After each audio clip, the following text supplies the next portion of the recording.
Con enfoque prospectivo. Reciban un cordial saludo de la Universidad Autónoma del Estado de Morelos a través de la Federación de Estudiantes.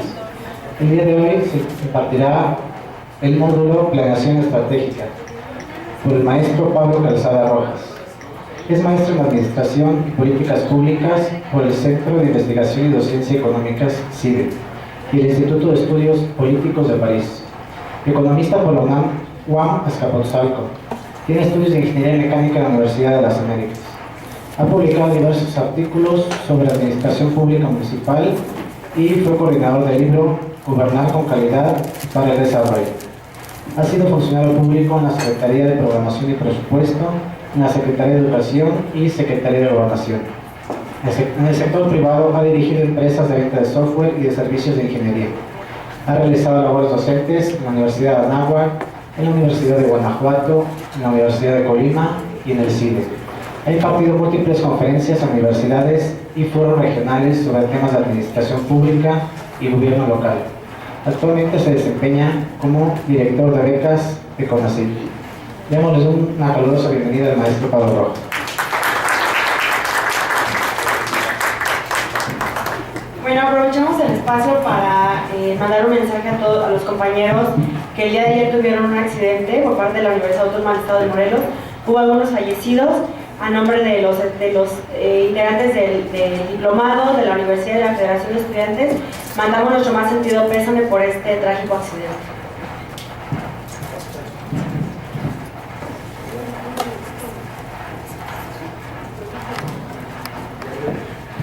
Bien, pues muy buenas tardes a todos. Antes que nada, una disculpa por este retraso. Creo que debimos haber considerado unos tiempos un poco diferentes.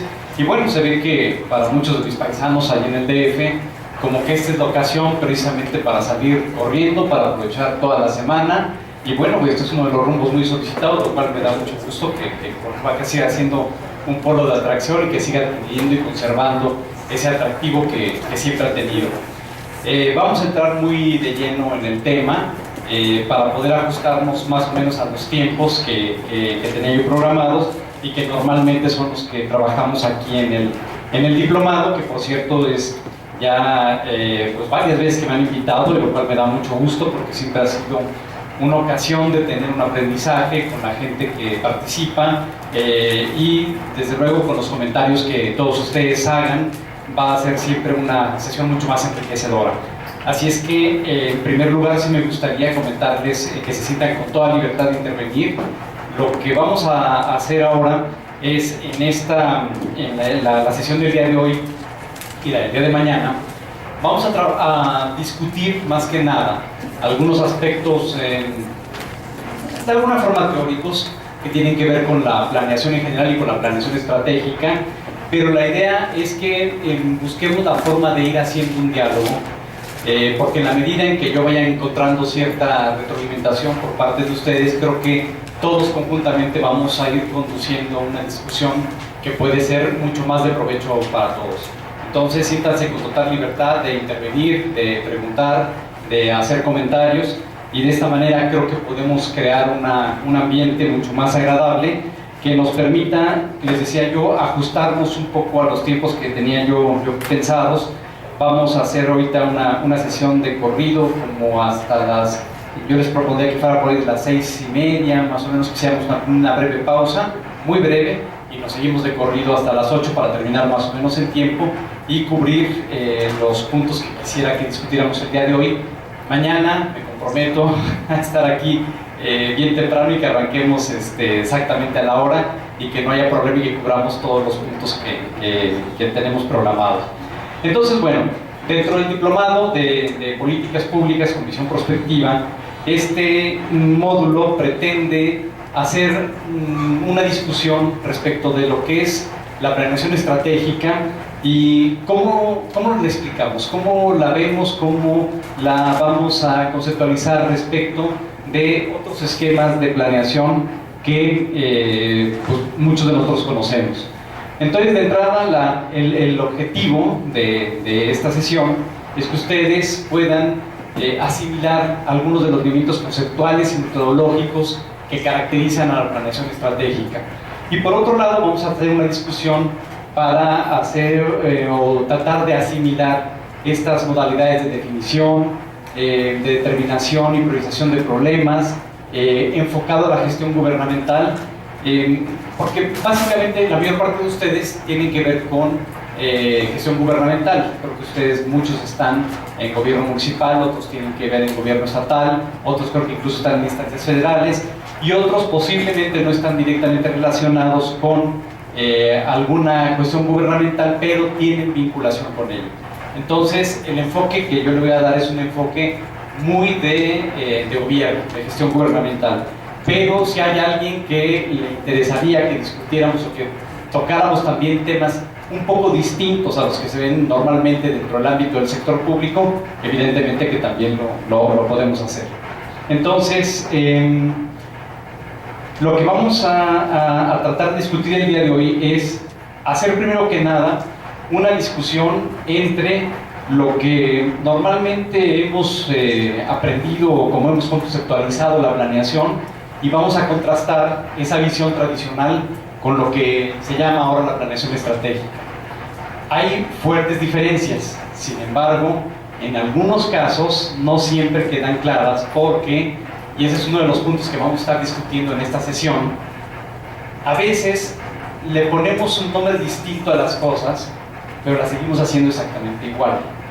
Entonces, una de mis primeros comentarios, una de mis primeras advertencias sería, antes que adoptar el término de planeación estratégica, yo les pediría que ustedes estén realmente dispuestos a tener un cambio en la forma tradicional como hemos venido haciendo las cosas. Y eso tiene muchas implicaciones porque eso representa enfrentarse a inercias, a costumbres, incluso a parámetros o cuestiones culturales, y no siempre es fácil darle un giro a ese tipo de comportamientos. Entonces, bueno, parte de la discusión que vamos a tener tiene muchísimo que ver con esto.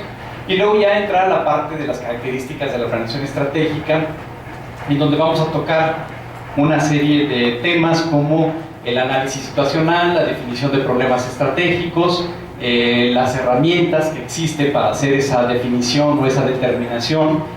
Y luego vamos a entrar a una parte que es, creo que lo más conocido de la planeación estratégica, porque esto se ha generalizado mucho, se ha adoptado en prácticamente todas las oficinas de gobierno, se ha adoptado en muchas organizaciones no gubernamentales, prácticamente la mayor parte de las empresas importantes han adoptado esta cuestión de la misión, de la visión, de los valores.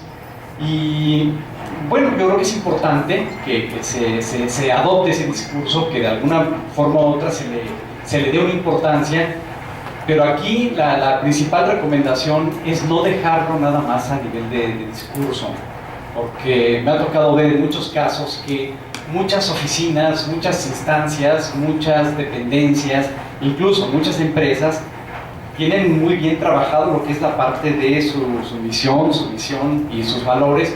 Sin embargo, a la hora de operar, a la hora de trabajar, como que eso no se ve del todo reflejado. Entonces, esto es bien importante porque si nada más adoptamos un discurso y si de alguna forma de nombre tomamos términos, a final de cuentas vamos a terminar haciendo cosas que va a ser la misma cata revolcada, pues, como decimos comúnmente.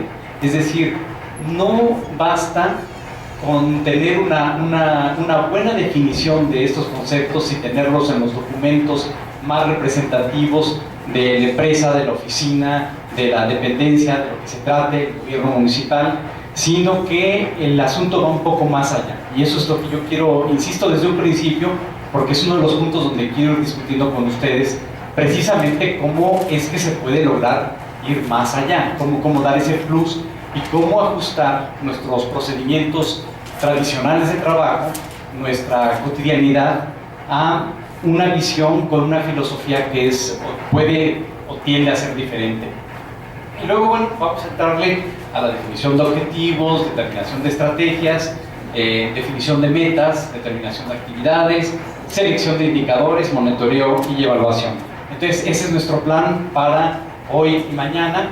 Vamos a tratar de alcanzar a cubrir más o menos el mayor número de puntos en la sesión del día de hoy. Mañana vamos a retomarlos y vamos a hacer una discusión que espero que sea suficientemente esclarecedora de la parte, digamos, más conceptual. En una sesión posterior vamos a tener un taller en donde vamos a intentar hacer un ejercicio en donde muchos de estos, digo, no solamente nos vamos a quedar en el intento, o sea, lo vamos a hacer, pero el tiempo tampoco da para mucho, entonces vamos a ir viendo cuáles son aquellos puntos en donde es más importante trabajar los temas que otros, ¿no? Entonces, de entrada, creo que la discusión debe venir respecto de cómo hemos entendido la planeación tradicional y lo que es la conducta estratégica y evidentemente lo que es el ajuste organizacional. Estos tres puntos creo que nos van a ir dando la pauta para tratar de ir haciendo el contraste y tratar de entender en dónde estamos parados. A ver, creo que me quisiera ir. Sí, entonces vamos a repasar estos puntos. Vamos a regresar en todo caso a la lámina, pero de entrada, la planeación tradicionalmente en México, recordemos que es un fenómeno que se presenta realmente en la primera mitad del siglo pasado. O sea, realmente cuando ustedes observan la historia de México, la historia gubernamental o de gestión gubernamental que ha habido en México, vamos a encontrar que no necesariamente había un esquema de planeación. O sea, esto es algo relativamente reciente. Esto lo vamos a ver propiamente ya en el sexenio de Lázaro Cárdenas, el primer sexenio, por cierto, y que echa a andar lo que se llama un plan sexenal. Y que seguramente ustedes, o muchos de ustedes recordarán, que ese plan sexenal estaba inspirado en una cuestión que se llamaban los planes quinquenales. Y estos planes quinquenales los inventaron los soviéticos como una necesidad de echar a andar una serie de programas, de proyectos y muy en especial obras de infraestructura que le permitieran a la entonces joven o naciente Unión Soviética, uno, consolidar un plan de infraestructura que era urgente, y dos, fundamentalmente crear una estrategia de industrialización que no estaba totalmente consolidada. Se había desarrollado solamente en algunos puntos, pero había enormes regiones con enormes recursos. Recuerden que es un país con amplios recursos petroleros, con recursos minerales, con recursos agrícolas, pero que no tenían las condiciones de industrialización que le permitían hacer una gran explotación. Entonces se les ocurrió hacer los famosos planes quinquenales, en donde se buscaba invertir recursos e ir desarrollando sobre todo ciertas regiones, ciertas áreas en donde se consideraba importante el crecimiento industrial y la promoción de actividades económicas.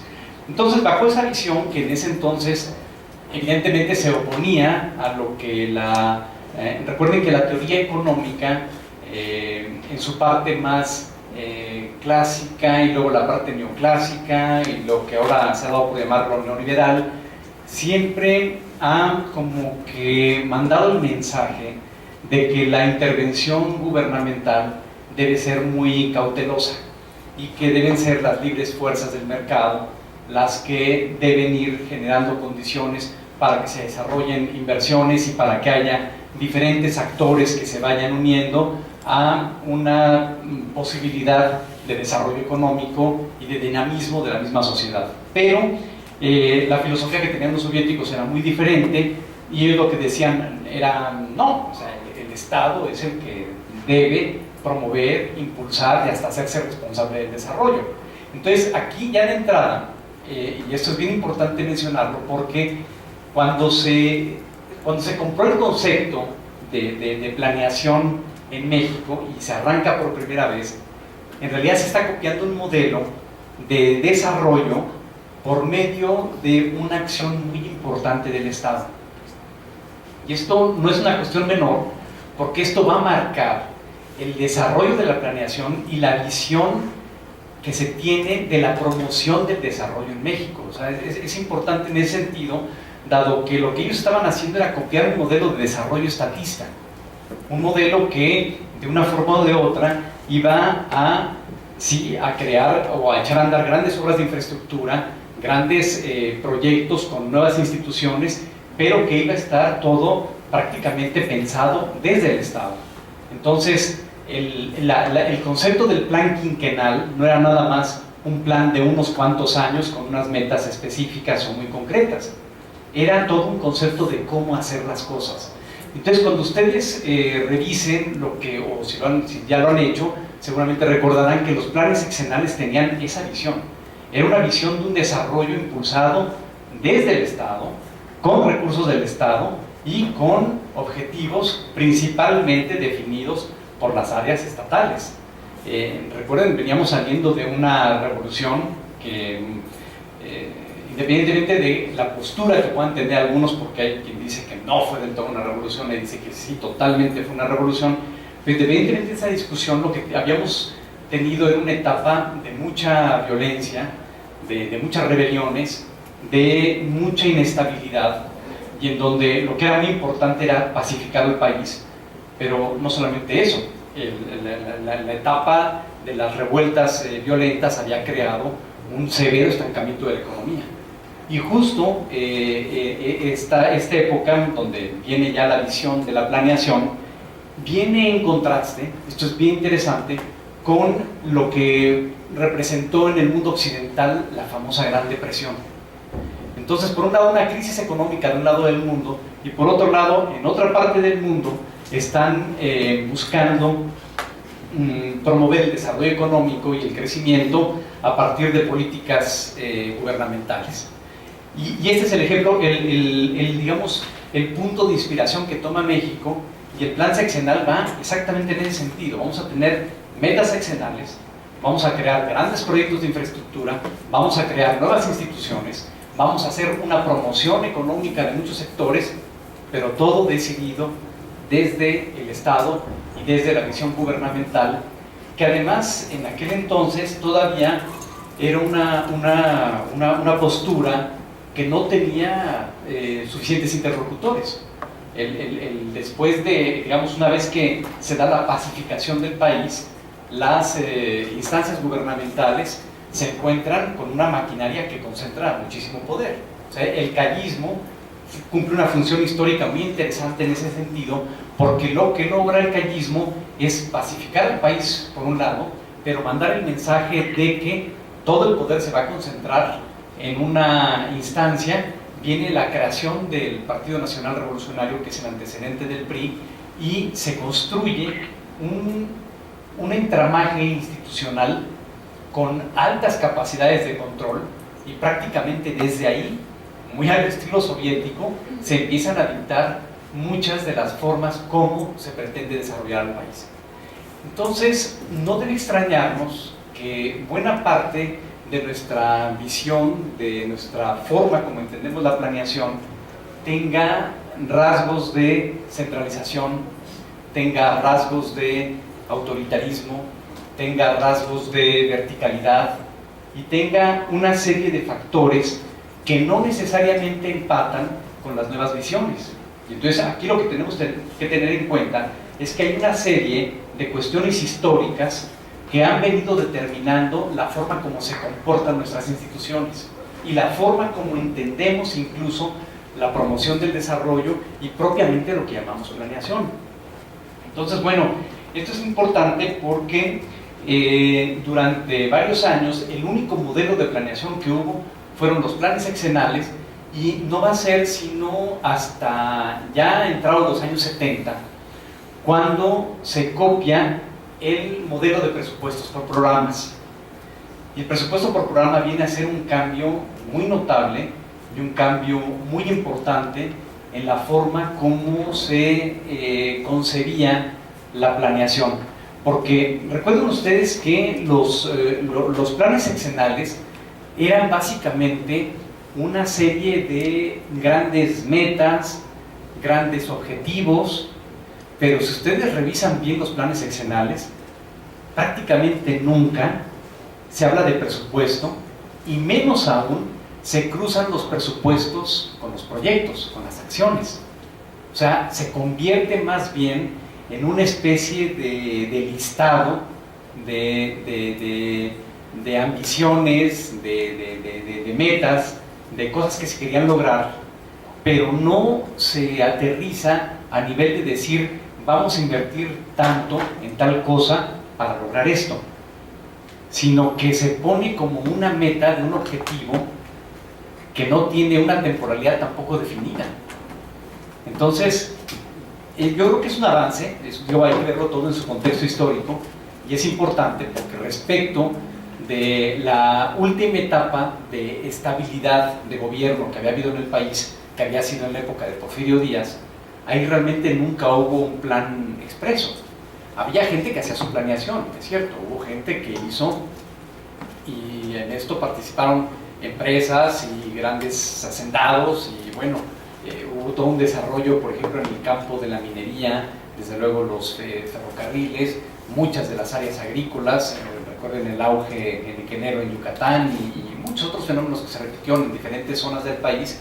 Bueno, traen un crecimiento económico muy interesante, traen un desarrollo de algunos sectores también, en algunos casos bastante sofisticado para su época, pero no hay un plan general que diga tenemos que llegar a tal cuestión. Nunca se dice expresamente. Van las fuerzas del mercado y la forma como organiza el gobierno al país, dando algunos pasos como para ir consolidando algunas acciones, pero ese es el tipo de manejo. O sea, es un manejo un poco sobre la marcha. Pero ustedes revisen de la etapa del porfiriato y van a encontrar muy poca documentación en donde se haga expresamente la presentación de grandes proyectos. Incluso el proyecto ferrocarrilero, que es un proyecto bastante bien estructurado, bastante bien acabado, bien armado en su momento, no tenía un plan muy claro. O sea, era conforme las necesidades de transporte iban viendo que podían darse ciertas rutas, y conforme se llegaban los acuerdos para poder echar a andar las vías, se hacían los tendidos de vías y se echaban a andar las rutas y empezaban a operar sobre la marcha, pero no había una planeación muy clara. Entonces, bueno, de esa etapa a la etapa cardenista, en donde ya hay una definición de metas, hay un avance importante, definitivamente. Eso creo que sí tenemos que valorarlo, y también ver cómo se le va dando una visión de desarrollo de país y cómo se está haciendo ya la promoción del desarrollo que se quiere, a partir ya de poner documentos en donde se dice vamos a llegar a esto y queremos esto otro, y particularmente lo que tuvo que ver con el desarrollo del sistema de educación pública. Bueno, hay objetivos muy ambiciosos, muchos de los cuales se llegaron a cumplir. Entonces hay un cambio cualitativo, digamos, entre la forma de hacer gobierno que hacía Porfirio Díaz a la que llega a proponer Lázaro Cárdenas, y que se va a plasmar, digamos, en el famoso desarrollo estabilizador. Entonces, de alguna manera, los planes sexenales van a dar la pauta para el trabajo del desarrollo estabilizador, que logran lo que se llamó en algunos textos el milagro mexicano, y lo que sí fue un crecimiento económico bastante acelerado durante varias décadas, y además con un esquema en estricto sentido estable económicamente. Entonces ahí viene algo que también debe ser bien ponderado. No fue una planeación tan sofisticada como la que podríamos esperar en este momento de nuestras autoridades, si es que realmente la quieren hacer, pero bueno, eso es otra cosa. El punto acá es que sí, la visión que se tenía pone las bases para hacer un desarrollo y para echar a andar proyectos muy importantes. Ustedes recordarán los grandes proyectos de construcción de presas, particularmente en el norte del país, en el noroeste muy en especial, pero recordarán también todos los grandes tendidos de energía eléctrica que hizo CFE en algún momento dado, y desde luego la promoción de la industrialización vía la sustitución de importaciones. Entonces hay proyectos ahí que funcionaron, que trabajaron más o menos bien, que la economía respondió, pero este modelo empieza a mostrar síntomas de agotamiento ya en los años 70. Ya allí empieza a cambiar un poco el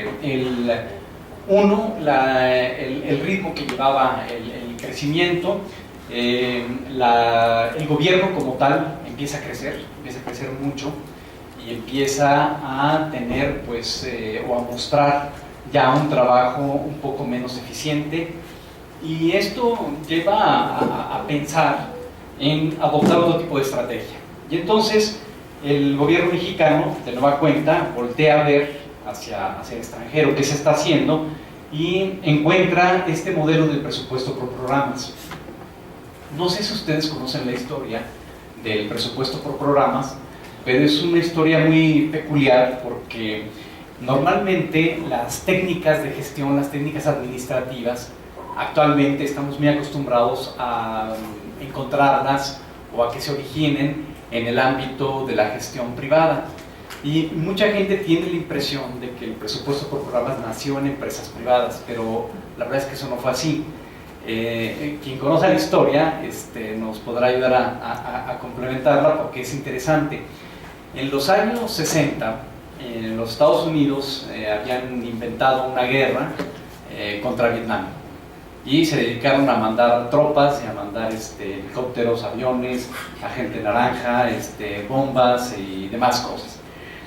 Y bueno, esto, para mi gusto, eso tiene una explicación fundamentalmente económico-industrial muy clara, pero bueno, hay quien dice que había que ir a promover la democracia en Vietnam y que había que ir a contener fuerzas del mal, y bueno, hay un discurso que hay gente que lo ha comprado y que tal vez tiene razón, digo, esa parte no la voy a discutir. Lo cierto es que a los Estados Unidos en aquel entonces, año con año, le estaba costando presupuestos cercanos a los 100,000 millones de dólares, lo cual es muchísimo, o sea, muchísimo dinero. Y pasaron, digamos, después de la muerte de Kennedy, viene un crecimiento muy importante de la intervención norteamericana en Vietnam. Pasa el 64, pasa el 65, pasa el 66, pasa el 1967, y resulta que cuando ustedes ponían en un mapa los avances de las tropas norteamericanas, pues no eran muy notables, prácticamente se habían quedado estancados, y había una presión interna ya muy fuerte reclamando pues cuál era el objetivo y cuál había sido la ganancia y el avance de esas campañas militares. Y entonces una comisión de diputados se organiza y le empieza a reclamar al ejército que rinda cuentas y que le justifique por qué los presupuestos que están pidiendo, si la percepción es de que la guerra no se está ganando, no se está avanzando, no hay logros importantes. Y entonces el Pentágono reúne un grupo de financieros y de técnicos y encuentran la forma de justificar todos y cada uno de los pesos, bueno, de los dólares más bien en este caso, que están invirtiendo en esa guerra, y eso se llama el presupuesto por programas, en donde ellos hacían una cuantificación respecto de cuánto podía costar en términos de armar una campaña con tropas por tierra, como no podían meter tanques en la mayor parte de ese terreno, entonces tenían que tener apoyo aéreo de corto alcance, que eran los helicópteros, y el apoyo estratégico por parte de los aviones desde las pocas bases que tenían o desde los portaaviones. Entonces hicieron una cuantificación de cuánto costaba o cuánto costaría tener determinado tipo de avances. Hicieron una metodología muy ingeniosa con la cual libraron las primeras audiencias que fueron solicitadas por parte de los legisladores y pues los convencieron unos años más. En realidad terminaron de no convencer al Congreso, y bueno, ustedes saben la historia, ya han entrado los años 70, se retira Estados Unidos de la guerra, pero eso no impidió que mucha gente hiciera sus buenos negocios haciendo venta de armas, venta de balas, hay una empresa por ahí poderosísima que se hizo riquísima vendiendo el famoso agente naranja, y bueno, tantas cosas, ¿no? Esas son otras historias. Aquí lo interesante es que prácticamente todas las instancias gubernamentales en los Estados Unidos en muy poco tiempo adoptaron la técnica de hacer los presupuestos por programa, porque fue el mejor instrumento, la mejor herramienta para justificar prácticamente cualquier tipo de gasto. Y entonces la lógica es esa, la lógica es plantearse un objetivo y cuantificar el número de recursos en función del tiempo en el que se plantea alcanzar ese objetivo, y entonces se genera una matriz de presupuestación bastante práctica y que ya estaba hecha como la habían presentado los militares, y estaba cocinado el modelo simplemente para rellenar los numeritos y entonces presentarlo en cada discusión presupuestal. Particularmente a los congresistas se les gustó mucho y para ellos también nos sirvió como un esquema de referencia. Entonces, justo en los años 70, ustedes recordarán, bueno, algunos de ustedes recordarán, yo apenas recuerdo también, en la época del presidente Echeverría, se trajo el modelo por primera vez a México, y posiblemente quienes estén vinculados al sector educación lo recuerden bien, porque fue en la SEP en donde se hizo por primera vez el trabajo de presupuesto por programa. Y entonces prácticamente todas las funciones educativas se articularon con ese esquema, con esta filosofía, con esta forma de trabajar, y en muy poco tiempo todas las secretarías de Estado en México retomaron esta metodología, que incluso después se transfirió a gobiernos estatales. No recuerdo haberlo visto en gobiernos municipales, es posible que haya llegado, yo no recuerdo haber visto ahí, pero en gobiernos estatales sí recuerdo haber visto algunos presupuestos totalmente integrados con esta visión del presupuesto por programas. Incluso, si no mal recuerdo, muchas universidades la adoptaron. No sé si acá en la Autónoma de Morelos se adoptó también en su momento el presupuesto por programas, pero era muy común. Por ejemplo, la UNAM lo adoptó, la UAM, allí en México también lo adoptó, y tenían entonces ya en paralelo dos tipos de contabilidad, y eso fue muy generalizado en el gobierno durante mucho tiempo.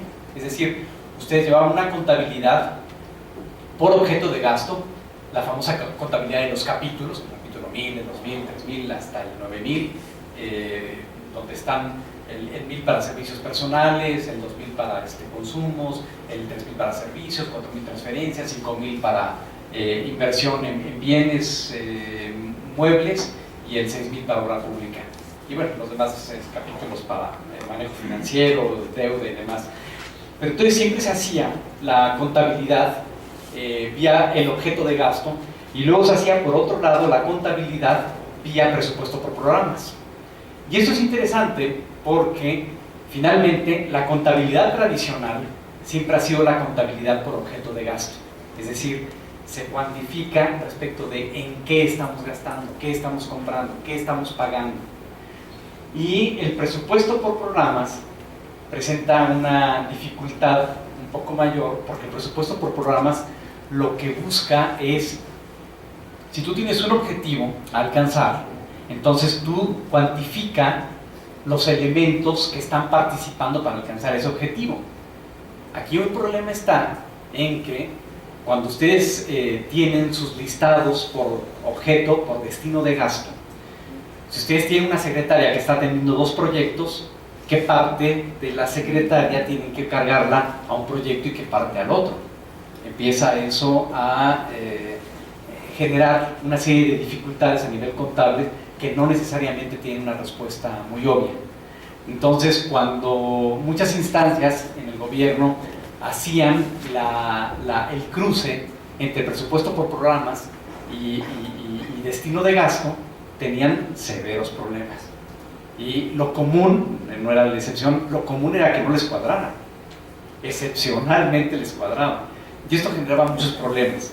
Entonces, esto puso en jaque a muchas de las formas como se vino trabajando, hasta que se hizo una reforma ya entrado los 80s, que me parece que se llamó la NEP, que era la nueva, ¿cómo se llamaba? La nueva, no creo que quería decir la la pera presupuestal, y entonces cambiaron el presupuesto por programas para una definición que se acercaba mucho más a retomar los conceptos de la contabilidad tradicional. Pero eso lo comento porque una vez que se plantean los presupuestos por programas, aparece lo que ahora, cuando ustedes revisan el PEF, es ya muy claro y permanentemente se ve, que cada presupuesto tiene una clave y un nombre especial. Entonces, ahora los presupuestos, si ustedes le echan un vistazo al PEF, van a ver que los presupuestos tienen una clave, un nombre que empieza con letras y números. El U203, el S190, el T141, ahí podrán ustedes ver todas las listas. Pero lo interesante es que cada uno de esos presupuestos, cada una de esas bolsas identificadas con estas claves, tiene un destino ya muy particular de gasto.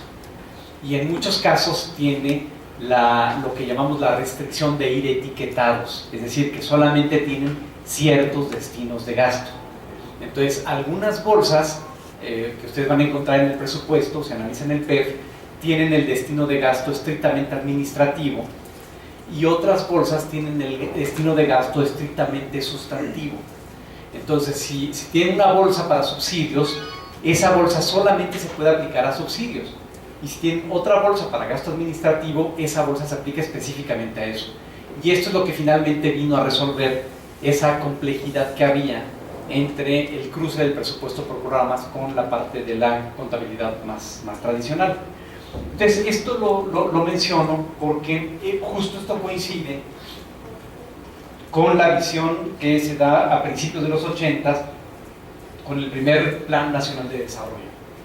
Entonces, ustedes recordarán que a principios de los 80 había habido una etapa de crisis fuerte que había causado una descompensación financiera enorme, con severos problemas de balanza de pagos, de pago del servicio de la deuda externa. Y entonces la propuesta, y esto va a ser interesante porque justo el primer gobierno que puede tener un perfil, llamémosle neoliberal, que es el gobierno de Miguel de la Madrid, es precisamente el gobierno que echa a andar propiamente ya y formalmente un Plan Nacional de Desarrollo. Entonces pareciera ahí haber una contradicción, y esto es parte de la discusión que hay que tener respecto de si había una visión supuestamente ya de corte más neoliberal.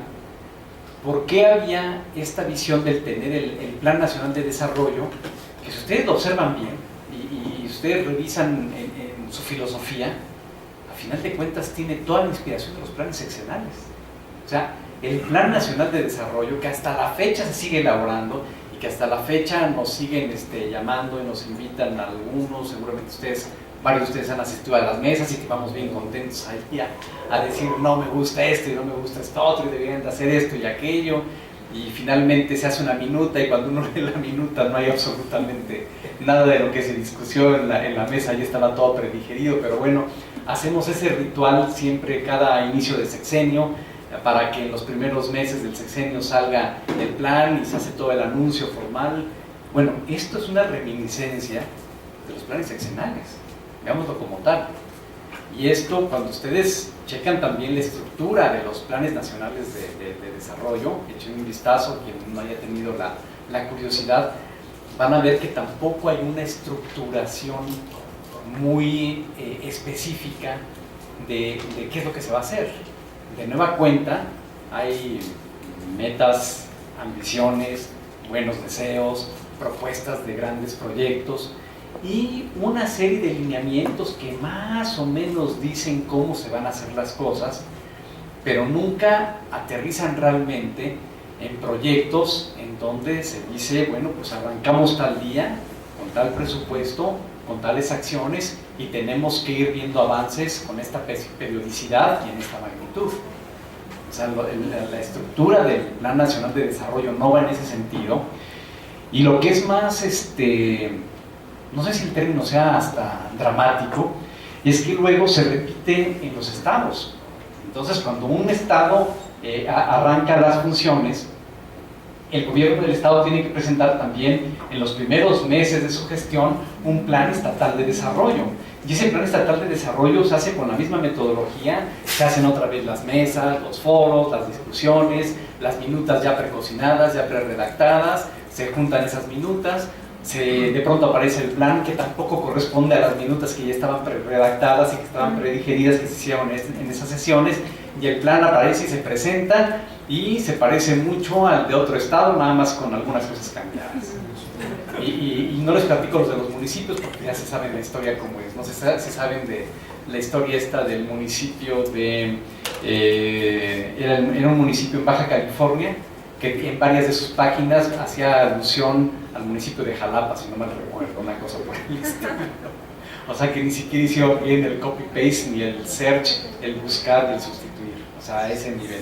Entonces, digo, estoy ironizando tal vez demasiado, a mí me gusta hacerlo, creo que es bueno llevar las cosas a los extremos, pero lo que sí es muy cierto es que el Plan Nacional de Desarrollo nunca encaja como uno pensaría que debiera ser, no hay las conexiones, ni siquiera los cables son los mismos, unos tienen el RJ45 y otros tienen USB, y otros tienen el mini DIMM y el otros tienen el de la entrada de 3.5 milímetros, o sea, los planes no se conectan entre sí, ni el Plan Nacional de Desarrollo, ni los planes estatales, ni los planes municipales, menos todavía. Entonces, nuestra planeación en ese sentido va mucho más en términos de un ritual, de un discurso y de un requisito que de un instrumento pragmático.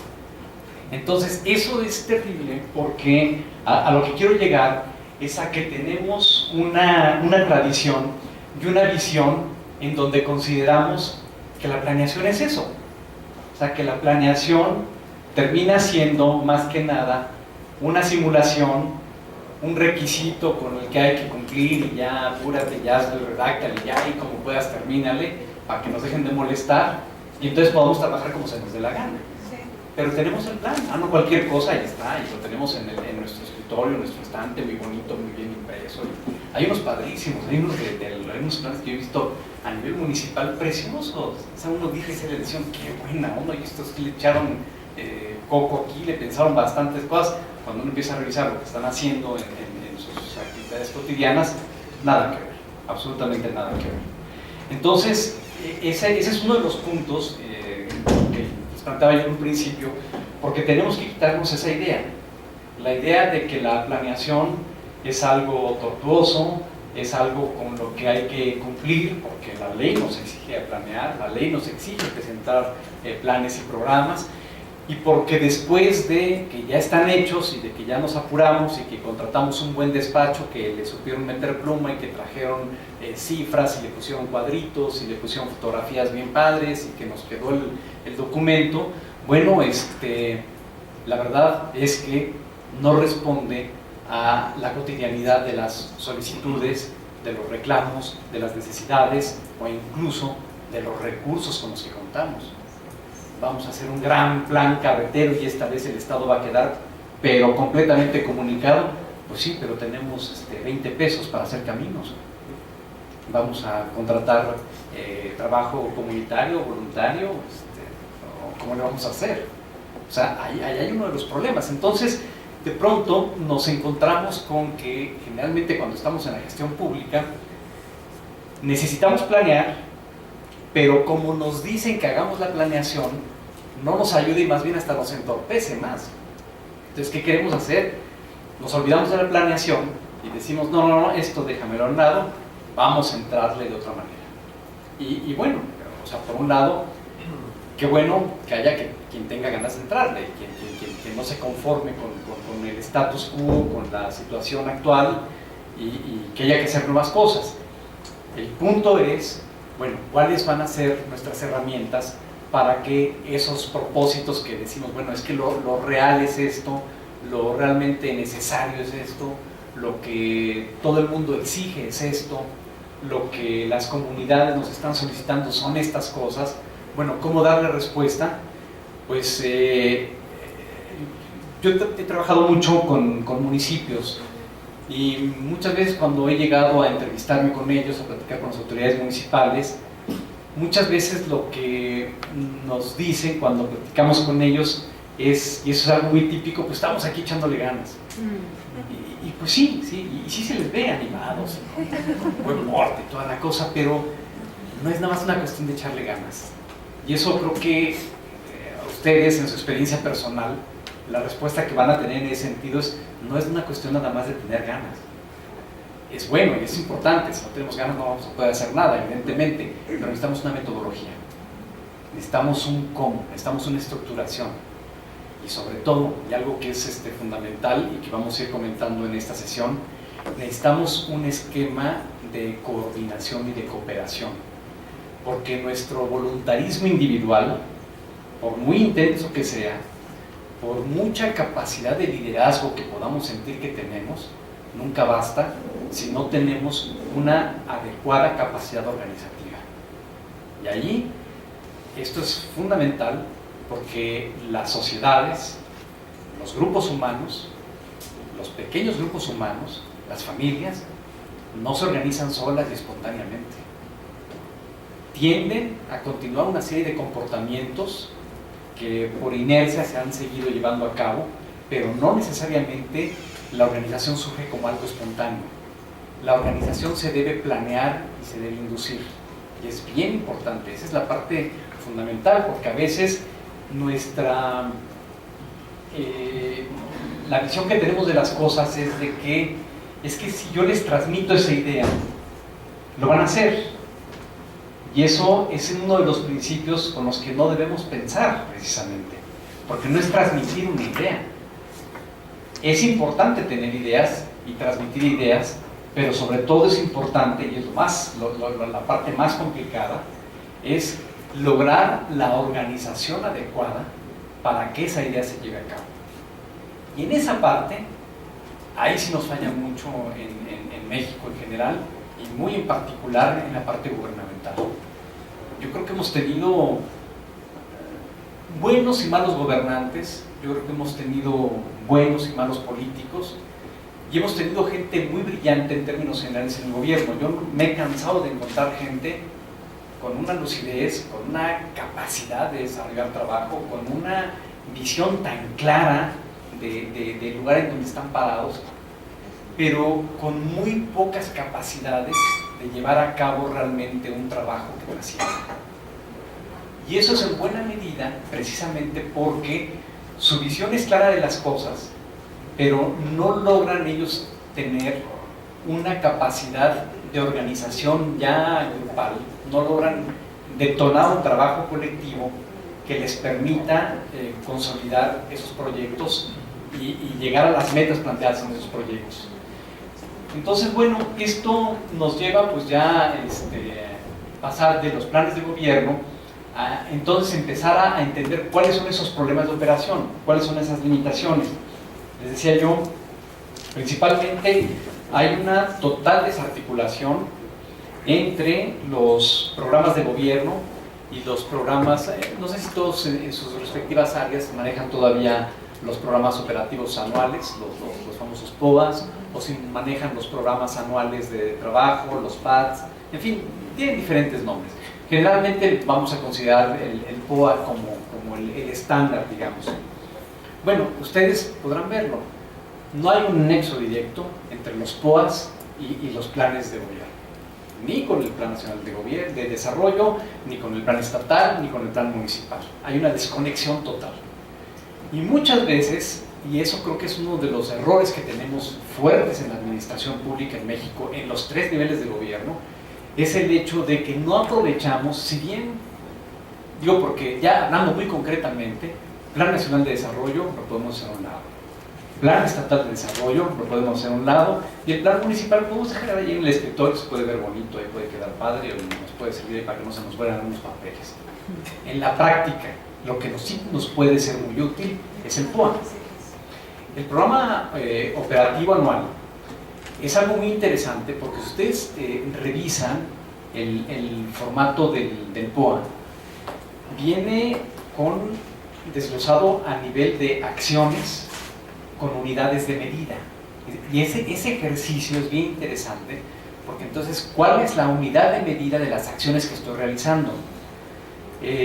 Atención a las personas, por ejemplo, si somos un servicio de ventanilla, de trámites, bueno, entonces nuestra unidad de medida puede ser el número de personas que podemos atender al día. si somos una oficina más bien de asistencial o de subsidios, de apoyos, bueno, entonces ¿a cuántas personas podemos darle un apoyo? ¿A cuántas personas se le puede dar un desayuno escolar, una ayuda tipo oportunidades, una beca para chicos en escuela, un subsidio para pequeños productores? Bueno, entonces, ¿cuáles son nuestras unidades de medida? Entonces, si ustedes ven ya la estructura del POA, nos lleva a cuestiones más concretas. Sin embargo, y bueno, hay además la otra parte, tenemos marcadas las unidades de medida y viene la columna de presupuesto. Eso es bien interesante, porque entonces el POA, de entrada, por definición, dado que es un programa operativo anual, tiene una temporalidad. Entonces, generalmente nuestro POA lo podemos desglosar incluso mes con mes, lo cual también es bastante interesante.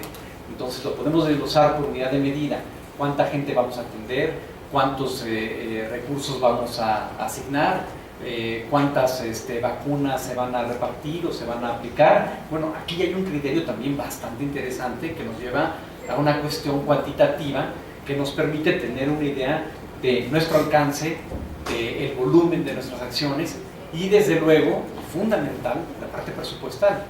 ¿Cuál es el costo de cada unidad de medida? O sea, ¿cuánto nos cuesta atender a una persona? ¿Cuál es el monto básico de subsidio, de ayuda, de apoyo, de beca que estamos entregando? ¿Cuál es el costo de la vacuna de los útiles escolares que estamos o que vamos a repartir o que se van a asignar en un determinado programa? Entonces, esto ya nos lleva a una racionalidad un poco diferente. Y finalmente, pues tenemos una meta. ¿Cuál es el objetivo? ¿Cuánta gente podemos atender en un mes? ¿Cuánta gente vamos a atender en un año? ¿Cuántos apoyos debemos otorgar? ¿Y en qué momentos del año? ¿Se van a entregar todos en el mismo momento, no? En fin, entonces yo creo que si nos metemos a hacer en serio nuestros POAs, nuestro programa operativo anual, nuestro programa anual de trabajo, como se llame en la respectiva oficina o dependencia donde ustedes se encuentren, eso nos podría dar un parámetro mucho más claro, mucho más racional de cómo trabajar. Sin embargo, el gran problema es que casi nadie toma en serio a los POAs. Casi todos nos ha tocado hacer, yo lo confieso haberlo hecho alguna vez. Oye, pues ¿cómo le digno aquí? ¿Qué número le pongo acá? ¿Qué meta le ponga? No le pongas tantos, son muchos. No, pues ¿cómo a poco no puedes atender 10 personas al día? Sí, pero mejor comprométete a atender 5 nada más, no te pongas la soga al cuello. Y sí tienes razón. ¿Y cuánto nos cuesta? No, pues cada persona es muy caro atender cada persona. No, pues ponle, cada persona nos cuesta atenderla a 2,000 pesos. Pues ahí echa el presupuesto y vamos a ver si cuadra y órale. Y lo sacamos, lo tenemos ahí y lo guardamos. Y nadie se vuelve a acordar del POA. Y el POA, si ustedes lo ven bien, entonces hay una serie de compromisos. Hay unos compromisos cruzados con presupuesto. Y va firmado. El POA es un contrato. El POA es un contrato del funcionario público con el erario público y con la autoridad máxima que es la población, la localidad, sea municipio, estado o país. Hay una responsabilidad jurídica, los que tengan formación jurídica dirán si no es cierto, hay una responsabilidad enorme ahí y hay una posibilidad de sanciones tamaño de lo que están firmando simplemente, y sin embargo los dejamos ahí y nadie los consulta. Yo he preguntado en muchísimos foros que he tenido la oportunidad de estar, si alguien me puede citar. Yo recuerdo por lo menos haberlo hecho unas 50 veces en muy diferentes lugares, preguntarles que me den el ejemplo de alguien que ustedes sepan que hayan corrido porque no alcanzó las metas de su POA. ¿Ustedes pueden dar un ejemplo? No, pero... Gary Gould sí lo cumplió. Bueno, esos son muchos pendientes que tenemos. Pero lo que yo quería preguntarle era qué pasa precisamente con esos programas, esas planeaciones tradicionales, los presupuestos, los planes nacionales y estatales y municipales de gobierno. ¿Dónde queda la validación y a qué autoridad le corresponde el validar o no esos programas, esas planeaciones? ¿En dónde queda? O sea, ¿quién valida al 100% se realizó o no? ¿Para qué? Bueno, formalmente se supone que tenemos algunos mecanismos, pero realmente nunca opera, esa es la verdad. Por un lado, a nivel federal tenemos a la función pública. La función pública por medio de los OICES, los órganos internos de control, son los que deberían de estar haciendo el seguimiento de metas, el seguimiento de ejercicio presupuestal, y sí lo hacen. Sí lo hacen, pero muy a su manera. Porque a final de cuentas, hay algo que a mí me ha tocado ver muchas veces que sucede con los controles tradicionales, con las auditorías tradicionales. Y generalmente el perfil del auditor es un perfil experto en la parte jurídica o en la parte contable. Es decir, generalmente yo el perfil de auditor que he conocido es un buen abogado que conoce bien la ley, que conoce bien los reglamentos y que incluso tiene un buen criterio para la interpretación de los reglamentos y de las leyes. O sea, digamos, poniéndome en un buen caso, que sí podría haber auditores con muy mala visión, pero no me ocuparía yo de ellos. Vamos al mejor de los casos. Y yo sí los he encontrado. He encontrado auditores muy brillantes que entienden realmente cuál es el concepto de las leyes y los reglamentos y los tienen muy presentes. Lo saben interpretar en todo momento. Y por otro lado tenemos el perfil del auditor, muy hábil a nivel contable, muy capaz en cuanto a rápidamente escudriñar cómo está integrado un presupuesto, cuáles son las diferentes partidas de ese presupuesto, cómo debió haberse ejercido el gasto de ese presupuesto y cuál es la documentación comprobatoria que se tiene de ese presupuesto. Y me he encontrado con unos auditores también buenísimos en ese sentido.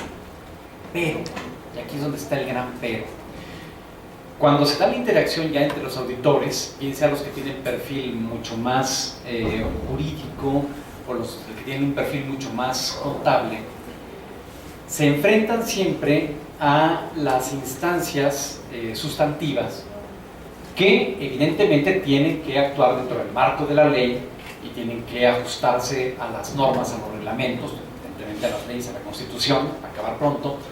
Y por otro lado ejercen recursos, ejercen dinero y tienen que hacerlo bajo una cierta normatividad también. Pero ellos son expertos en echar a andar un programa para madres solteras, o son expertos para hacer obra pública y para definir cuáles son las necesidades de infraestructura y cómo debe estar bien hecho un puente o no, y cómo debe estar hecho o cómo debe estar estructurado un programa de apoyo y fomento agrícola, o cómo puede funcionar mejor un programa para hacer un bombeo más eficiente en una zona complicada, de orografía compleja, para hacer llegar agua potable a diferentes lugares. Entonces, cuando los auditores se enfrentan a los ejecutores, a los que están en las áreas sustantivas, el auditor tiene muchos incentivos para irse por la parte jurídico-normativa o contable y de ejercicio de gasto, y no se van a la parte sustantiva, porque si se van a la parte sustantiva, el otro es un experto y no tienen forma de entrarle. Entonces ellos se van a la parte donde ellos son más sólidos, donde son más fuertes, y se quedan más en la cuestión de, oye, interpretaste mal el reglamento, no te apegaste estrictamente a la ley, no supiste entender el mandato que tú tenías y operaste mal, o tu comprobación no está adecuadamente bien hecha, tu rubro de gasto aquí dice una cosa y acá tiene otra, y además tiene un error de 32 centavos. Y entonces terminamos en una interacción que va hacia cuestiones curiosamente muy menores, pero que, no, ¿cómo es posible? Este cuate desvió 300 pesos del presupuesto, aquí está comprobado, está clarísimo. Y este otro contrató a su abuelita para hacer servicios dentro del municipio, eso es gravísimo.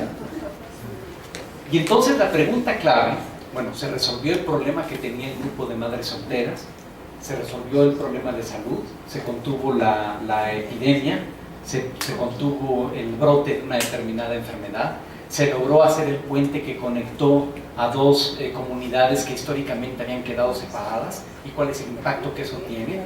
No, estos cuates, mira, fueron y compraron piedra al doble de precio de lo que la vende mi compadre. Entonces, desafortunadamente, La parte de rendición de cuentas es una parte en donde no hemos madurado adecuadamente, porque o tenemos muy buenos auditores que son muy buenos para demostrar que todo funcionario público se equivoca, y quienes hemos estado en la gestión pública es imposible no equivocarse. La gestión pública, a diferencia de la gestión privada, es muy compleja, porque ustedes tienen que lograr una serie de objetivos sometidos a una regulación a veces realmente excesiva. Entonces es el camino y es el terreno perfecto para cometer errores. Es normal que un funcionario público se equivoque, es normal que sus comprobaciones de gastos tengan severos problemas, es normal. Sin embargo, los procesos de auditoría deben estar enfocados a ver la pulcritud de la gestión pública. El gran problema es que la mayor parte de la gente, la respuesta que da es sí. Y entonces nos encontramos, y yo me ha tocado revisar cantidad de proyectos y de oficinas, en donde de pronto llego a, por ejemplo, cuando yo trabajaba con municipios, llegábamos a ver un proyecto que tenía que ver con el desarrollo de algunos pequeños grupos productores que hacen artesanías. Y nos interesaba ver cómo se había estimulado y cómo se había buscado el mercado y demás. Pero cuando preguntábamos respecto de cómo se había hecho el programa y los resultados que tenían, lo primero que nos traían era un altero de libros, de carpetas, muy bien presentadas, eso sí, con toda la comprobación de gastos. Yo decía, bueno, o sea, yo supongo que por definición un funcionario público, un profesional, esta parte la va a hacer bien y yo ya les estoy dando ese crédito. No me interesa ver nada de cómo ejercieron el gasto, eso ya me lo sé, digo, y no me interesa entrar a revisarle sus cuentas, ni la normatividad, ni el apego estricto a su normatividad. Eso en teoría yo conozco cómo debe ser, no me interesa discutir absolutamente nada de eso, platíquenme del proyecto. Y esa es la parte dramática. Se habían dedicado a estar haciendo una serie de soportes documentales, jurídico-contables, y del proyecto no nos podían decir nada. Y entonces esto nos lleva a una de las críticas más fuertes que yo le hago a la planeación tradicional, porque la planeación tradicional nos da la impresión de que si seguimos el ABC, si seguimos los pasos que nos marca el manual, nos va a llevar en automático a conseguir resultados. Y la respuesta es que eso no se da en automático. Ustedes pueden seguir todos los procedimientos que les marcan en sus oficinas, en sus áreas de trabajo, pueden hacer todo al pie de la letra de acuerdo a su reglamento interno y a los procedimientos que ustedes ya tengan definidos. Eso no va a ser garantía de que ustedes logren resultados. Entonces la parte operativa, no la estoy despreciando, es muy importante, pero no es lo más importante. Lo más importante es el impacto de los resultados de las acciones que ustedes echen a andar.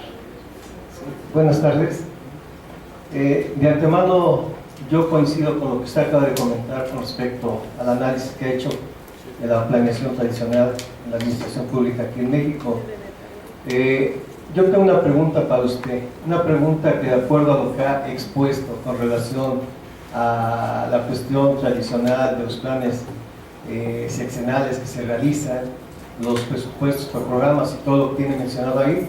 De antemano sabemos cuando se realiza una planeación, en lo primero que se tiene que tomar en cuenta si es una planeación de gobierno es el recurso, como usted ha mencionado, el recurso económico con el que se cuenta. De ahí salen precisamente los presupuestos, o sea, para los diferentes programas que existen, que actualmente sigue funcionando igual, la planeación tradicional con la planeación que actualmente se tiene, ¿sí? Y posteriormente de la mano va todo eso. Hablaba también sobre el POA. El POA desafortunadamente es una herramienta tan importante como usted lo comenta, porque prácticamente es el cronograma de las diferentes actividades en base a un recurso que se tiene ya establecido. La compañera hablaba sobre quién evaluaba prácticamente el desarrollo de ese recurso, ¿no? O quién estaba haciendo esa supervisión o esa evaluación para que en su momento el recurso sea bien aplicado, si lo entendí yo. Mi pregunta es que de acuerdo a lo que usted conoce, a su vasta experiencia que tiene, ¿cómo pudiera lograr que la planeación aquí en México pudiera ser real, pueda ser tangible en beneficio de la sociedad y no como actualmente maquillada, como comúnmente se lleva a cabo, y que de antemano sabemos que es el gran desacuerdo de la ciudadanía? ¿Sí? El desacuerdo de la ciudadanía, porque usted comenta, se hacen eventos para poder hacer un plan anual, un plan de gobierno, que se citan a diferentes ciudadanos con diferentes características y participan, y cuando se levanta la minuta, como usted dice, ahí queda establecido esa responsabilidad, pero cuando aparece ya oficializado, se da uno cuenta que carece de lo que comúnmente se había uno acordado o comúnmente se había participado en beneficio de ese plan de desarrollo, ¿sí? Entonces mi pregunta es esa. Yo creo que estamos conscientes, los que somos servidores públicos, y de antemano que la administración pública en México se juega al mejor postor, desafortunadamente, ¿sí? Yo creo que hay una buena planeación, y la gente que está la realiza, ¿sí? Tomando en consideración todos los pros y los contras que en su momento se tienen, ¿sí? ¿Por qué no se lleva a cabo? Yo creo que muchos sabemos por qué no se lleva a cabo, ¿sí? Pero vuelvo a la pregunta, desde su punto de vista, ¿cómo pudiera en determinado momento que esta planeación pudiera aterrizar en beneficio de la sociedad a nivel nacional, sociedad a nivel estado y sociedad a nivel municipal? De acuerdo, creo que la respuesta es justamente lo que vamos a estar discutiendo en esta sesión. Es justo a lo que quiero llegar, que ustedes tengan respuestas. Y de entrada, yo les diría, no hay una sola respuesta. Y esto lo digo a propósito, expresamente, no para confundirlos más, ni para salirme por la tangente y salir bien librado y no comprometerme, no, para nada, todo lo contrario. Para cada problema hay no una, sino un número tan grande como haya de personas cerca de ese problema. La capacidad de resolver los problemas es infinita. No hay una solución a un problema. Quien diga es que este problema no tiene solución, no sabe lo que está hablando. Y es alguien a quien no debemos hacerle caso. Simple y sencillamente, siempre hay por lo menos una solución viable a cada problema. Entonces, aquí a lo que yo les invito es a que pensemos en que la planeación estratégica, más allá de una metodología, más allá de meternos a ver lo que vamos a empezar a revisar ahorita estructuralmente, es ante todo un cambio de actitud. Y esto para mí es fundamental, porque la planeación estratégica va a implicar un trabajo colectivo bien estructurado y no una visión individual o un trabajo desarticulado que por mucho empeño que tengamos en ello nos vaya a llevar a resultados muy concretos. Si no hay una buena organización, si no hay un esquema de cooperación, si no hay un esquema de responsabilidad, ninguna planeación puede llegar a buen fin. La planeación tradicional en algunos casos pudo haber funcionado, pero en la mayor parte de los casos en los que no funcionó o no funciona, para los que la hemos seguido aplicando en algunos casos, es precisamente porque la parte estructural de rendición de cuentas no opera. Y entonces nos quedamos prácticamente a la mitad del camino. O sea, la planeación debe ser un proceso vivo, debe ser un proceso constante, debe ser una cuestión en donde permanentemente estemos haciéndonos preguntas y donde permanentemente estemos midiendo qué es lo que está pasando. Esto es precisamente lo que da la pauta a empezar a discutir qué es la planeación estratégica. Y vamos a discutirlo entonces respecto de qué es la conducta estratégica. Entonces, aquí lo que vamos a plantear principalmente es que es un trabajo, decía yo, colaborativo. Debe ser un trabajo incluyente. Y particularmente, y una de las principales recomendaciones que yo quisiera darles es, si quieren hacer un buen esquema de planeación estratégica, háganlo en pequeña escala. Esa es la mejor forma de empezar y es la mejor forma de empezar a entender. Es mucho más fácil ponerse de acuerdo entre 5 o 6 personas que ponerse de acuerdo a 120 millones de personas. Eso es imposible. O sea, eso matemáticamente es simplemente imposible. Ya para no ir más lejos. Sin embargo, en pequeños grupos sí es factible llegar a acuerdos concretos. Entonces, ya de entrada, lo que nos está diciendo la conducta estratégica es: tenemos que ser colaborativos, tenemos que ser incluyentes, y entonces vamos a tomar el plan estratégico como un elemento de referencia de cómo vamos a trabajar. Pero aquí ya de entrada, y eso es fundamental, es que siempre vamos a tener que hablar en plural. No es lo que yo estoy pensando o como yo entendí, no. Es lo que en conjunto discutimos, lo que estamos percibiendo, lo que estamos considerando, lo que nos ha sido propuesto, lo que queremos alcanzar, los propósitos que nos hemos planteado. Todas deben ser frases en plural. Esto es bien importante, porque ya en el momento en que podemos tener la tentación de imponer nuestra visión, de imponer nuestros objetivos, de imponer nuestros gustos, ahí vamos a empezar a tener problemas, porque no vamos a lograr hacer planeación estratégica.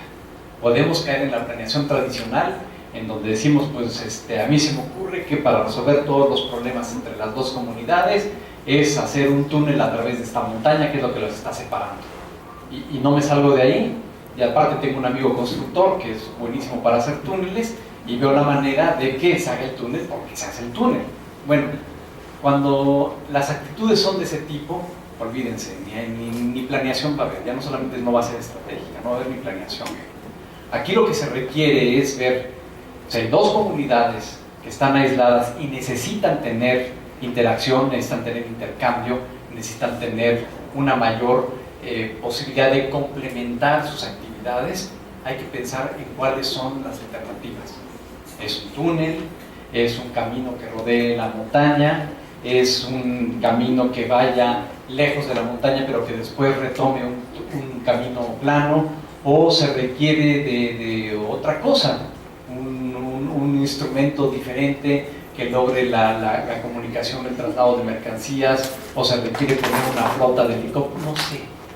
Pero lo importante aquí es empezar a generar todas las ideas, toda la lluvia de ideas que pueden ir dando las alternativas e ir buscando cuáles son las soluciones. Aquí lo fundamental es definir objetivos, definir propósitos.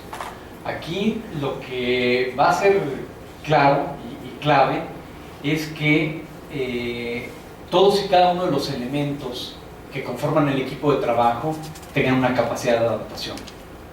Si no nos sabemos adaptar y si no sabemos ser flexibles, por muy inteligentes que nos consideremos y por muy genios y por muchos dieces que nos hayan puesto en la secundaria, eso no va a bastar para poder trascender a nivel comunitario, porque la cuestión comunitaria es fundamentalmente una cuestión de sociedad, es una cuestión de grupos, y tenemos que manejarnos en grupo, y tenemos que poder y tener la capacidad de comunicarnos con cualquier grupo. Aquí vamos a entrar a una parte en donde yo considero que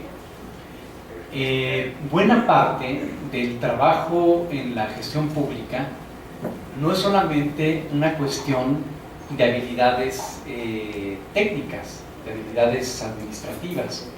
Hay una discusión, es una discusión muy vieja, que han tenido las dos principales escuelas que han estudiado la administración pública.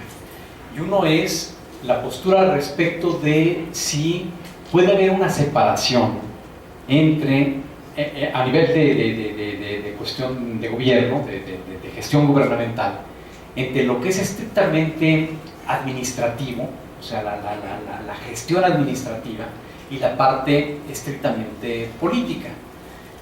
Y hay grandes discusiones y es un debate, y para quien quiera entrar hay textos bien interesantes al respecto, pero fundamentalmente la escuela norteamericana dice que sí se puede.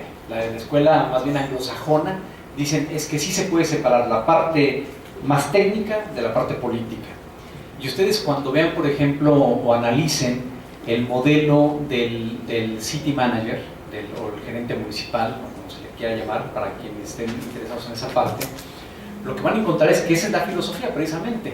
El city manager es un técnico administrador que se encarga de que el servicio de agua potable sea constante, permanente y de muy buena calidad y de muy bajo costo, y al mismo tiempo también administrar el sistema de alumbrado público y que esté automatizado y que tenga la mejor tecnología y que también sea bastante eficiente, y además también arreglar los problemas de la vialidad y hacer las propuestas de los nuevos esquemas de vialidad, las nuevas obras de infraestructura, etcétera, etcétera, etcétera. Entonces dicen los gringos y los británicos generalmente, si se puede, tenemos un técnico por un lado, entonces tú pones al city manager, este cuate te va a operar la ciudad, va a permitir que esté funcionando permanentemente, pero por otro lado tienes la parte política y entonces tienes al mayor o al alcalde, presidente municipal, que es el que va a llevar a cabo la agenda política, que es la agenda de negociación, la agenda de concertación, la agenda de vínculos con otros órdenes de gobierno y con otros municipios. Entonces ellos dicen sí se puede. Sin embargo, los europeos dicen eso no es cierto. Eso no es cierto. Cada que tú haces una acción de carácter público, vas a estar haciendo un trabajo de carácter político. Porque necesitas hacer una concertación permanente y porque generalmente vas a estar tocando intereses de muchos grupos. Y porque vas a estar interactuando con grupos de interés que van a estar representados dentro de las mismas áreas, aún las más técnicas. Aún los técnicos que se encargan de medir la pureza del agua potable, o aún los ingenieros que se encargan de definir el tipo de materiales o de tecnología que dan los mejores niveles de iluminación, aún entre ellos muchas de las decisiones que van a tomar pueden tener un contenido político. Y lo que se dice es que en buena medida, cada que hay una acción pública, cada que hay una acción gubernamental, hay un reparto o un reajuste entre rentas de las implicaciones del presupuesto público, de cómo se va a asignar ese presupuesto público o a qué se va a destinar. Entonces, desde el momento en que ustedes están jugando con esa asignación de recursos, ustedes están jugando también con un balance y con un mapa de poder. Conclusión, dice la Escuela Europea, cada que ustedes toman una decisión gubernamental o una decisión de administración pública, están tomando también una decisión en buena medida política, porque hay un reacomodo y un reajuste de poder. Entonces, aquí de nueva cuenta el cuestionamiento es, ¿ustedes se consideran administradores, se consideran políticos o se consideran una mezcla de ambos? Y eso es importante. Eso es muy importante porque cada uno de ustedes tiene que responderse.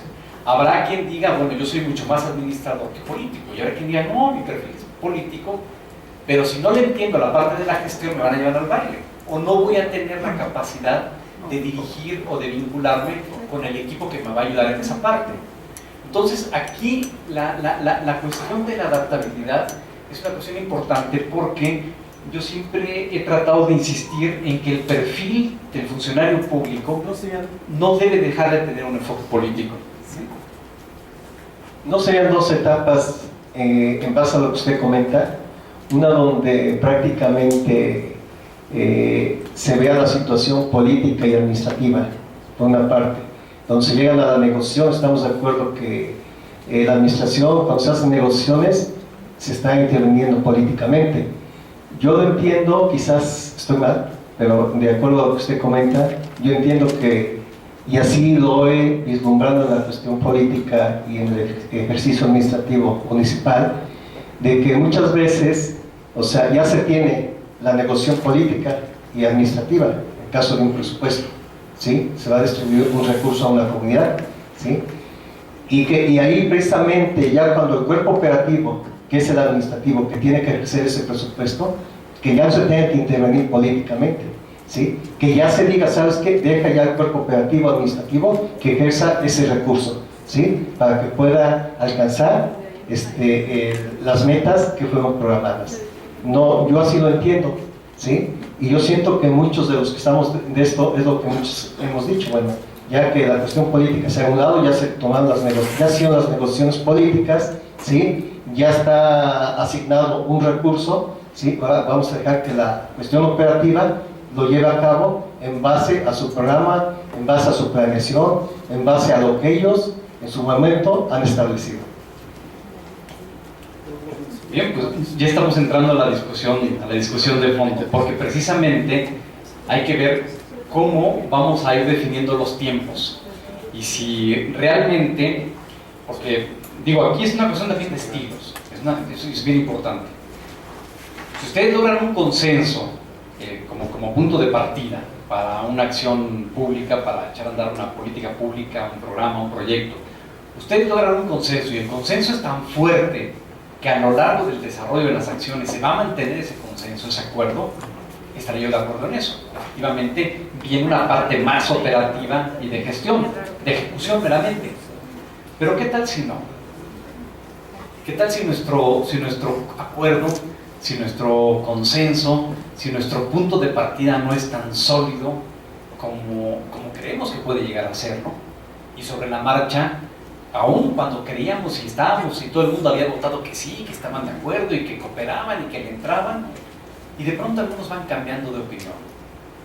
Eso, precisamente, ese tipo de contingencias es lo que responde al comportamiento estratégico. ¿Cuál es nuestra estrategia para ir llevando las cosas a buen fin? ¿Cuáles son las estrategias que debemos tener, que debemos de delinear? Y esta es la gran diferencia respecto de la planeación tradicional, porque decíamos hace rato, en planeación tradicional teníamos un ABC, teníamos un procedimiento, paso 1, paso 2, paso 3, paso 4. Si en el paso 3 nos dábamos cuenta que ya no estaba funcionando bien el asunto, ya no había vuelta de hoja, ya no sabíamos qué seguir, porque el paso 3 seguía el paso 4, y del 4 el 5, y si no cumplíamos con eso, cuando nos llegaron los auditores nos iban de la patada, porque ni siquiera llega hasta el paso 5, te quedas atorado en el 3. La planeación tradicional generalmente nos lleva a pensar en que hay una linealidad que nos debe de llevar a resultados.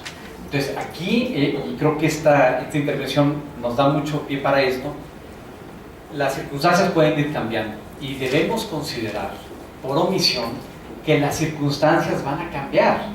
Ese debe ser nuestro punto de partida. Entonces siempre tenemos que tener lo que llaman algunos el plan B. O sea, tenemos una alternativa, pero debemos tener siempre otra alternativa. Y tenemos que tener una capacidad de respuesta ante las contingencias que se nos van a presentar. Eso es el comportamiento estratégico, pero más complejo todavía.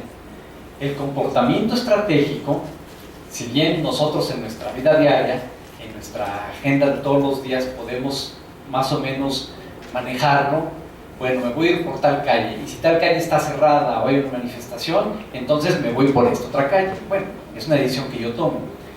Cuando estamos hablando de política pública, cuando estamos hablando de gestión pública, cuando estamos hablando de los grandes proyectos que queremos echar a andar, tenemos que pensar que el comportamiento estratégico es un comportamiento colectivo, necesariamente, y que no necesariamente va a obedecer o a comportarse en función de lo que un líder o un guía o un responsable o un jefe o un director va a decir. No necesariamente. Tiene que haber una articulación adecuada de todas las partes, y esa es la parte más compleja. Resolverlo, o sea, adaptar la idea del comportamiento estratégico a nuestra vida diaria es relativamente sencillo. Aplicarlo en un trabajo colectivo es complicado, y por eso los grandes managers luego cobran lo que cobran, porque si algo tiene un gran gerente o un gran empresario es que logra generar comportamientos colectivos de acuerdo a la alineación hacia un objetivo muy concreto. Yo siempre lo he dicho, no es cierto, pero siempre lo digo, en la cuestión privada es mucho más fácil, se trata nada más de ganar más dinero, simplemente de vender más, de tener una mayor producción. Bueno, eso es relativamente sencillo. Los objetivos en política pública suelen ser mucho más complejos que eso. Entonces, por lo tanto, el tipo de emprendimiento que estamos haciendo es bastante más complicado. Entonces, también la recomendación, no nos frustremos porque esto sea muy difícil, porque por definición lo es. O sea, enfrentar la gestión pública, manejarse como un buen servidor público, es algo realmente bastante complicado, bastante difícil. Entonces, aquí esta última recomendación creo que es importante en el sentido de que los miembros de la organización o del equipo de trabajo van a prever su futuro y van a desarrollar procedimientos y operaciones necesarias para alcanzarlo, independientemente de las condiciones que se vayan presentando a cada momento. Tienen que tener una capacidad de respuesta y de ajuste a todo tipo de contingencia, y tienen que ir viendo la forma de reorientar las acciones para lograr los objetivos. Entonces, ¿qué implica esto? Pues esto no es algo sencillo, esto implica un cambio organizacional. O sea, normalmente las estructuras con las que nos manejamos no necesariamente se prestan a este tipo de organización, a este tipo de dinámica. Generalmente tenemos estructuras muy jerarquizadas. En México eso es muy típico. Y recuerden lo que estábamos platicando. O sea, recuerden cuál es nuestra herencia organizacional y cómo han sido las estructuras que normalmente seguimos como modelo. Recuerden que las primeras organizaciones como tales son organizaciones como la organización eclesiástica, muy en particular para el caso de México, la Iglesia Católica, y observen cómo es estructura. Otro modelo de organización tradicional que ha influido mucho en nuestra cultura son las organizaciones militares. Observen cómo son las organizaciones militares. Son demasiado verticales, son demasiado jerarquizadas y tienen muy poca flexibilidad en su interior. Entonces, no es tampoco porque en México seamos gente retrógrada o porque seamos de lo peor o porque a todo le ponemos chile. No va por ahí. Hay una serie de cuestiones culturales que nos han llevado a tener el tipo de sociedad en la que nos desarrollamos. Eso hay que entenderlo. Es bueno, es malo, yo no lo juzgaría. Así somos. Pero antes que nada tenemos que aceptarnos que somos así. Nos gusta la verticalidad, nos gusta la jerarquía, caemos muy fácilmente en el autoritarismo y somos a veces demasiado rígidos. Y eso es nuestra forma de ser. Yo no la califico, ¿no? Cada quien puede poner el calificativo que quiera. Aquí lo importante es que tenemos que entender cómo somos. Y en función de cómo somos, cómo tenemos que reaccionar. Y en ese sentido, necesitamos construir organizaciones y grupos de trabajo menos jerarquizados. O sea, no es que haya un jefe y es el jefe y es el mero mero y es la hora que el jefe diga y digo, ese tipo de cosas. Tal vez en algún momento dado tuvieron razón de ser. Recuerden que el PRI es un partido que nace luego de un proceso violento en donde los que lo forman principalmente tienen una formación militar de carrera o no, pero fueron militares. Muchos se hicieron militares en la revolución, no eran militares de carrera, pero se hicieron militares y aprendieron a sobrevivir trabajando en una estructura militarizada. Entonces, evidentemente el PRI nace como una organización de grupos muy parecido a como se integró en su momento la División del Norte. La División del Norte era un pequeño grupo de élite de Pancho Villa que se fueron sumando otros grupos que se fueron metiendo a una jerarquía y a un esquema en donde obedecían órdenes de una sola persona.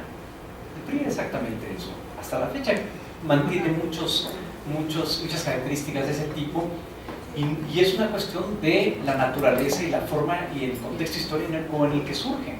Entonces, si el modelo político, si el modelo organizacional que sirvió de inspiración fueron principalmente las jerarquías militares, pues ¿por qué nos extraña que muchas de nuestras organizaciones hasta la fecha siguen reproduciendo esas jerarquías de carácter más militar que otra cosa, no funcional, no operativa, no con una lógica de trabajo enfocada a resolver problemas vía una deliberación? No, es porque yo lo estoy ordenando.